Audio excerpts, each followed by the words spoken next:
आपने जो भी एनालिसिस रखे हैं वो सुपरफिशियल तरीके से रखे हैं और लोगों को 2% जो टैक्स बोल रहे हैं उनका अर्थ समझ में नहीं आया। अगर लोगों को समझ में आया तो एक भी आदमी यहाँ पे हाथ नहीं उठाते। आप जो बोल रहे 2% टैक्स जो है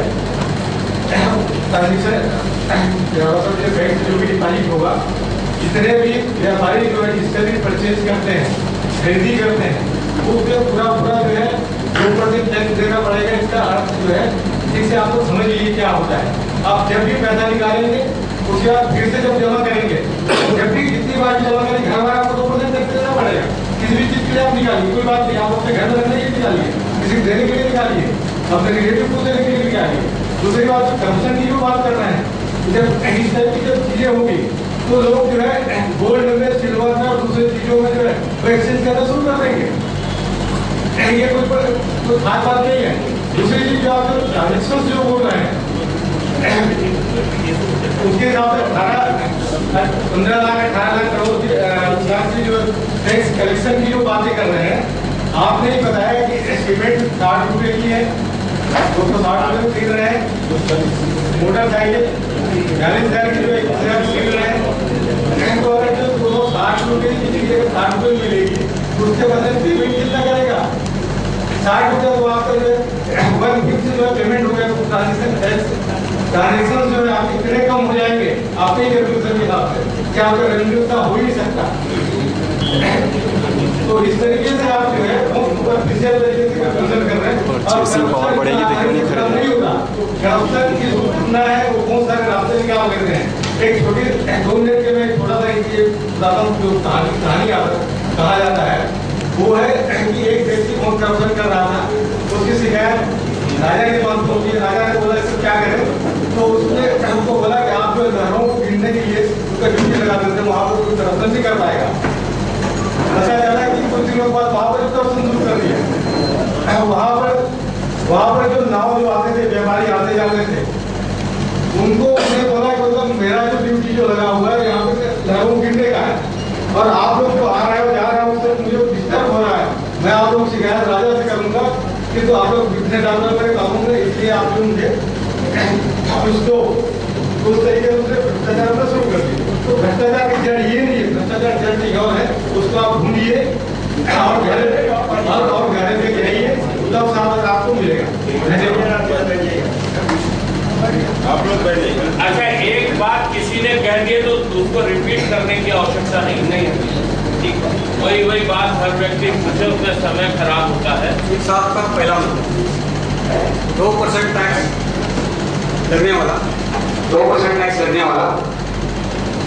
आप 10 बार कैश निकालोगे, 10 बार कैश डिफॉल्ट करोगे तो हर बार 2% कैश टैक्स लगेगा। जब आपको मालूम है कि 10 बार कैश निकालने के बाद 10 बार डालने के बाद 2% टैक्स लगता है, तो क्या आप ऐसा करोगे? सवाल नहीं उठाए तो कॉमन सेंस की बात है कि आप नहीं करोगे। ठीक है। दूसरी बात, 1,000 रुपया अगर बैंक में रखा जाए, 1,000 रुपया अगर बैंक में रखा जाए तो उसकी क्रेडिट साइकिल कितने बार घूमती है?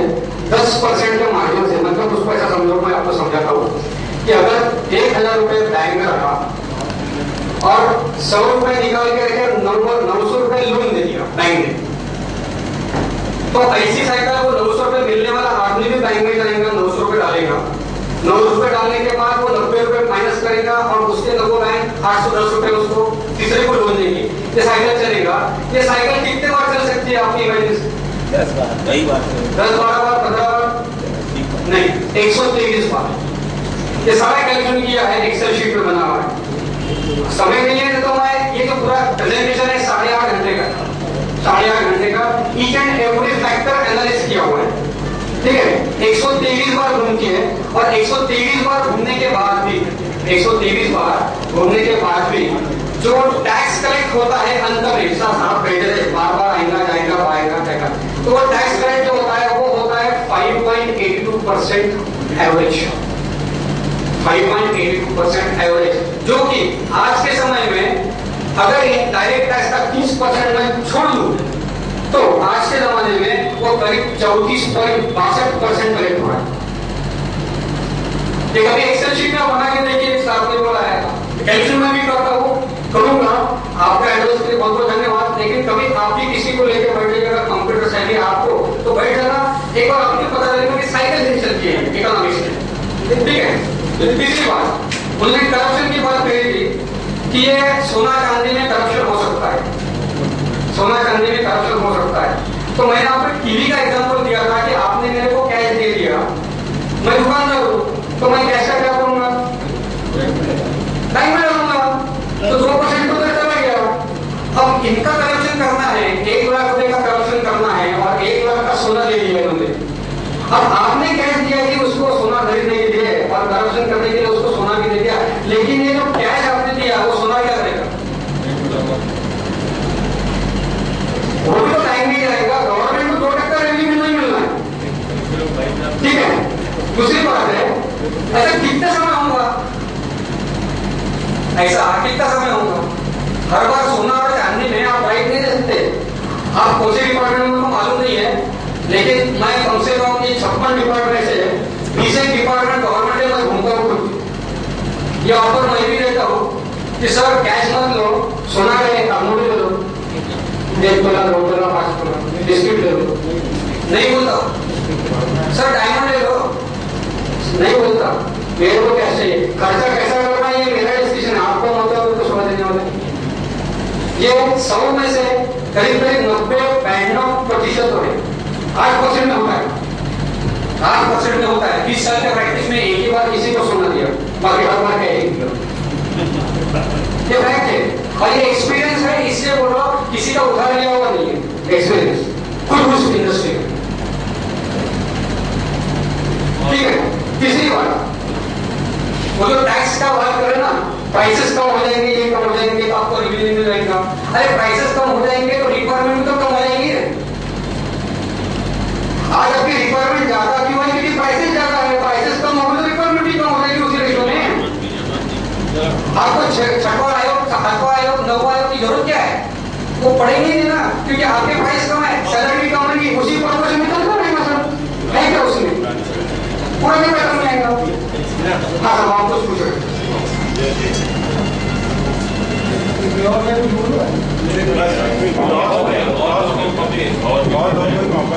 देशमुख साहब, अभी आपने अपने उद्बोधन में बताया कि मैंने अपनी पूरी आपकी जो कार्य योजना है उसको राष्ट्रपति भवन में दिखाया और सभी बिग पर्सनालिटियों ने आपके इसको देखा है, तो वहाँ पे आपको क्या आश्वासन मिला?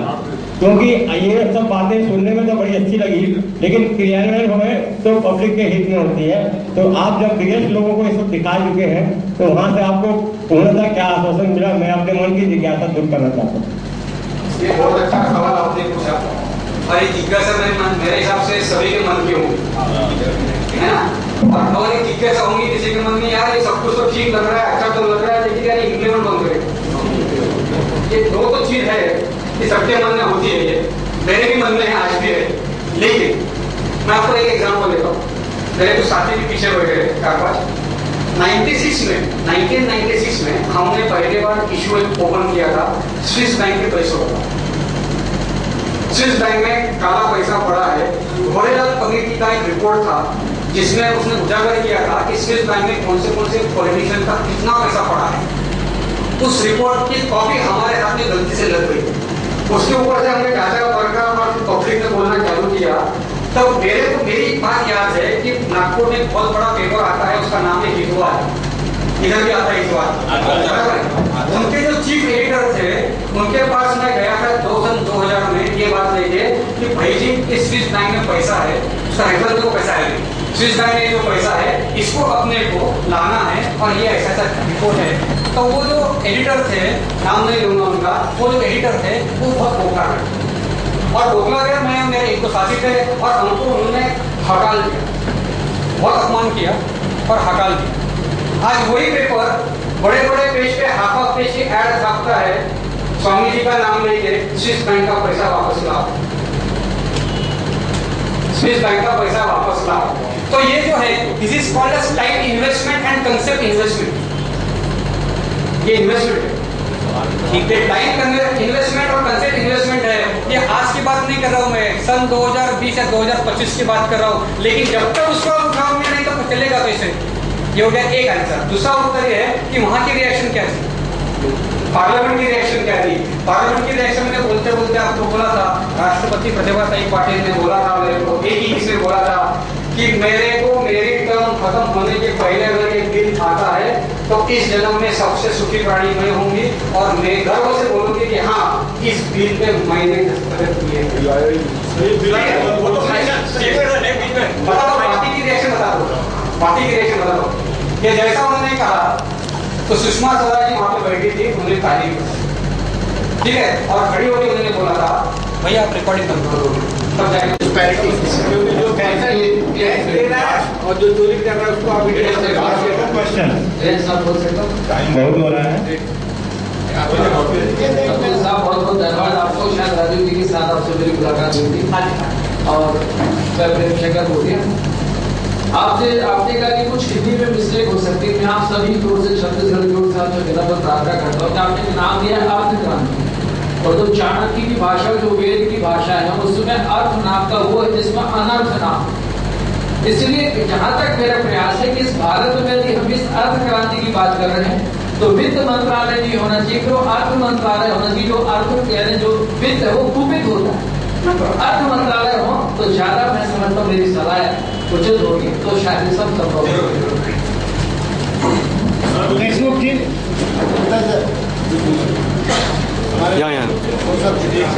एक क्वेश्चन मेरा है जो कि मेरा कहने का मतलब है कि आप एक चार्टर्ड अकाउंटेंट है और मैं एक इंडस्ट्रियलिस्ट हूँ। मेरा टर्नओवर है 50 करोड़ रुपए।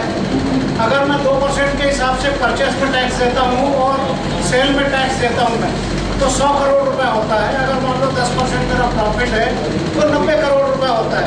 और 90 करोड़ रुपए में अगर मेरे को टैक्स अगर 2% देना पड़ता है तो मुझे 1 करोड़ 80 लाख रुपए टैक्स देना पड़ेगा।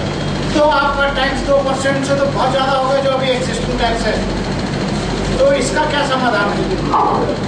इसका समाधान ऐसा है कि आपने जो बात की वो सिर्फ डायरेक्ट टैक्स की बात की, नहीं डायरेक्ट टैक्स इसमें एक्साइज ड्यूटी आप पटाते हैं, सभी टैक्स आप वाणिज्यिक कर पटाते हैं, वैट पटाते हैं, जो भी पटाते हैं हम, लेकिन कैलकुलेट करने के बाद मैं आपको मदद कर लूंगा। नहीं कर लूंगा मैं, पर मेरे ख्याल से उतना नहीं आएगा जितना आप दे रहे हैं। ये प्रश्न मेरे इसमें भी था, लेकिन मैंने हिसाब लगा लिया कि अगर हम 5 करोड़ रुपए का टर्न 50 करोड़ 60 करोड़ का टर्नओवर करते हैं तो 10 करोड़ रुपए स्टेट का टैक्स हो जाता है, 14% और किसी में 5 है, किसी में 14 है, और प्रॉफिट हमारा निकलता है 1% से 60 लाख। लेकिन हम सारे टैक्स मिला देंगे तो ये प्रपोजल ठीक है। इससे बोला सारे टैक्स को खत्म करो। आप देशमुख जी, आपका जो ये अर्थ क्रांति का जो अभियान है ये बहुत ही जनता के लिए लाभदायक है। क्या अन्ना हजारे जैसा कोई इसमें अनशन या कुछ ऐसा करके हम इसको, जैसे अन्ना हजारे जी की बात को माना क्या वहाँ करें, तो इसके लिए क्या जनता को ये अभियान नहीं चला सकती कि इस प्रपोजल को भी कोई ऐसा फिर जनता ही लाए, जनता ऐसा कुछ करे कि सरकार को ये बिल मानना पड़े और उसको जनता के हित के लिए 96% के हित के लिए सरकार को ये बिल लेना पड़े, संसद में बहस के लिए लेना पड़े। इन लोगों का उसका जो भी होगा, जैसे अन्ना हजारे जी ने किया और उनके बिल को मांगा गया, उनको प्रस्तावित किया गया, तो ऐसी कोई कमेटी बने जिसमें आप भी रहे और जो भी जनता रहे, अर्थशास्त्री रहे, और इस प्रपोजल बिल को संसद में सुना जाए, फिर अगर मान्य होगा तो पारित किया जाए। दूसरी बात, मैं कोई बहुत बड़ा अर्थशास्त्री नहीं, छोटा सा व्यापारी हूँ, लेकिन इतना समझता हूँ कि जो आपने एफडीआई की बात की है, एफडीआई का जो कानून बैठा किया गया हमारे ऊपर और हमारी पॉलिसीज को चेंज किया जा रहा है और हमारा इम्पोर्ट बढ़ाया जा रहा है और एक्सपोर्ट को कम किया जा रहा है और हमारे अर्थशास्त्र को खत्म किया जा रहा है। अगर किसी देश का एक्सपोर्ट कम हो जाएगा और इम्पोर्ट बढ़ जाएगा तो वह देश नाबूद हो जाएगा। हमेशा इम्पोर्ट और वो स्थिति हमारी कम हो गई है। हमें नपुंसक बनाया जा रहा है और विकलांग बनाया जा रहा है FDI द्वारा। तो इन दो विषयों पर आप राय देना चाहो। मैं आपको बिल्कुल शॉर्ट में बताऊंगा। सबसे पहले तो आपने बोला कि पेंशन वाली बात, तो बाबा रामदेव स्वामी आचार्य सभी मिशन पे बैठे, उनका मुद्दा उसमें ये है कि बड़ी नोट को खत्म करो, वो एक मुद्दा उन्होंने ले लिया है। तो जैसा बड़ी नोटों को खत्म करो ये मुद्दा आ जाएगा तो बाकी 5 प्रपोजल में से अपना एक प्रपोजल उधर चला गया तो बाकी 4 को लेना ही पड़ेगा ऑटोमेटिक, वो आ ही जाएंगे। तो पहले सवाल का आपका जवाब दिया बाबा जी के पास 2 बार हमने प्रेजेंटेशन दिया है। और आखिरी सवाल आपका इंपोर्ट एक्सपोर्ट वाला जो भी है, FDI आती है इसलिए फॉरेन पॉलिसी इन्फ्लुएंस होती है अपने हिसाब से, अर्थ क्रांति के हिसाब से। जैसा ही हमने 1 या 2 साल में सारा विदेशी कर चुका दिया तो फॉरेन पॉलिसी इन्फ्लुएंस नहीं करेगी। वो अगर नहीं करा तो हम हमारी पॉलिसी बनाएंगे, फिर हम हमारा कायदा बनाएंगे। सर जी, ये छत्तीसगढ़ चैम्बर ऑफ कॉमर्स पहले बता इसमें क्या अभियान चला सकता है? जी छत्तीसगढ़ चैम्बर ऑफ कॉमर्स इस अभियान को कैसे चला सकता है? इसका मैं आपको छत्तीसगढ़ चैम्बर ऑफ कॉमर्स हर अभियान का सपोर्ट करेगी, पहले बता इसके लिए अभियान चलाया जाए। क्वेश्चन भी अपन एक मिनट, अच्छा थैंक यू। सारा लोग अपने बैंकों में देंगे, सारा पैसा बैंक में डालेंगे, सब बैंक देगी। इंडिया में जब आज 18% लोग बैंकों में विश्वास कर रहे हैं, पूरा पैसा बैंकों में देंगे, बैंक जब ऐसे विश्वास न है, यहाँ बैठे कितने लोग बैंकों में कितना पैसा रखते हैं? कितनी भी नेशनल बैंक को सीज कर देंगे अकाउंट, एक स्विस बैंक अपने यहाँ है नहीं। तो जब बैंक इतना काम करेगी, इतनी ईमानदारी से कि लोग करोड़ों दे उसको टैक्स पहुंचाएंगे, जो हमारा पैसा हमको मिलेगा। ये चीज की कौन गारंटी देगा? जब पॉलिटिशियन है कि ये बिल इम्प्लीमेंट नहीं करने दे रहे हैं तो उनकी बड़ी बैंक कौन बनाएगा? कई बैंकों की यहाँ तो आदमी की कुछ चलती है। बैंक में कितने लोग कितना विश्वास रखें? या सरकार का भरोसा नहीं तो बैंक तो सरकार नहीं है। देखो इसमें बात सोचने की ऐसी है कि ये प्रपोजल इम्प्लीमेंट कैसा होगा। इम्प्लीमेंट हो गया तो आपके सब सवाल के जवाब ऑटोमेटिक होते हैं। अपन यही बात कर रहे हैं कि क्रांति लाने जा रहे हैं, हम क्रांति लाने जा रहे हैं। अपन अभी उसका सोचे ही मत कि वो कौन करेगा, कौन ईमानदार है, कौन सी बैंक ईमानदार है, हम नहीं सोचेंगे। हमको कुछ करना भी नहीं आज, हमको सिर्फ बोलना है कि ये क्रांति का प्रपोजल आप लेके आओ, ऑटोमेटिक सब होना, ऑटोमेटिक होना, इसमें कुछ हमको करने की जरूरत नहीं है। और एक बार बैंक में आ गया तो बैंक को भले भ्रष्टाचारी क्यों ना हो, 2% टैक्स तो पहले गवर्नमेंट में आ ही जाएगा। भ्रष्टाचार की इंक्वायरी बाद में करेंगे, पहले हमको ऊपर की टंकी खोलना नहीं, ऊपर की टंकी भरना ये बहुत जरूरी है हमारे, क्योंकि वो 96% जनता उसमें डूब रही है। धन्यवाद। मैं आप सबको ये विराम देते हुए वो जहाज के बीच वाली फ्लोर में थोड़ा सा धन्यवाद। मैं आज आप लोगों ने जो अतुल देशमुख जी का सार्वजनिक व्याख्यान सुना, बहुत नई चीजें हमको सुनने मिली और हो सकता है आप उनसे कुछ संतुष्ट नहीं होंगे तो मैं, और यदि आप संतुष्ट नहीं होंगे तो कल इनके लिए Vrindavan Civil Lines IDBI bank के पास एक कार्यक्रम का आयोजन किया गया। बाकी क्वेश्चन आप वहाँ कर लेंगे। धन्यवाद। भाषण के लिए मैं अब श्री मंगेलाल जी मानू से निवेदन करूंगा कि अतुल देशमुख जी को स्मृति चिन्ह दें। आप लोगों से